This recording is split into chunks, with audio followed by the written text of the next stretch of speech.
v Parizu je zelo zanimivo, zato ker imaš v bistvu ogromno kulturnega dogajanja, kar je meni zelo pomembno in zelo všeč. Dobra stran je to, da spoznaš veliko različnih kultur in doživiš ene take dogodivščine, res, ko jih drugače ne bi, ko imam to srečo, da mi moj poklic to dovoljuje. Je pa slaba stran, da nisi veliko doma, no. Pa tudi, da ko si doma nekje, nisi čisto doma, ker pač mogoče se boš pa čez 2-3 leta preselil, ne. Ja, zdi se mi, da so borilne veščine zelo dober mentalni trening za stres, s katerim se soočamo glasbeniki in s čimer se soočamo vsakodnevno tudi. Ja, zelo rada berem. Zelo rada berem. Zdaj, večinoma berem v francoščini, sem pa pred kratkim začela izmenjavo knjig po pošti. Mislim, da je bilo dosti očitno, da tega nisem pričakovala. Veselje, no. Poskušam igrati flavto, kot da bi bila godalni inštrument. Moj diplomski nastop, ker je bil to tudi osebno en bolj težek trenutek, ker je tisto leto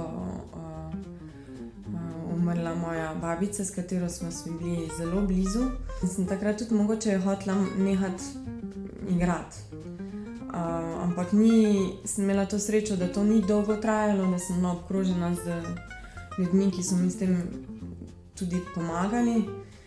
In sem v bistvu prišla nekako čez ta izziv, kako spet najti tisto veselje na začetku, recimo, pri igranju.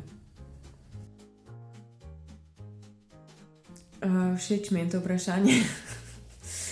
Se mi zdi, da se mogoče ženske na splošno, sploh pa tudi ženske glasbenice, veliko več soočamo s tem, da nas sodijo tudi čisto fizično po videzu. Zdaj, čist iz mojega osebnega vidika, jaz sem še mlada ženska, majhna predvsem, nisem visoka. Mogoče izgledam tudi mlajša kdaj. Sem že tudi dobila recimo kak komentar, pa sej, ti pa še imaš čas, pa si mlada ženska za tako pozicijo, ne, to mladi ženski bo težko, ne. In to vse hkrati, ko so pa recimo vzeli mlajšega moškega od mene, ne.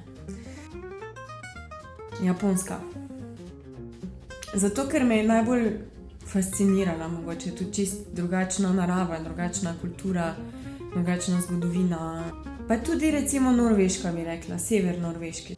Severni sij, aurora borealis sem videla, kar si nisem mislila, da kdaj bomo. Hvala za pozornost. Bodočim glasbenikom svetujem, da zberete flavto, zato ker ne vem, če ste videli od Mojce intervju, ampak harfa je kar bolj komplicirana za po stopnicah spraviti. Ampak je pa tudi lep inštrument. Hvala!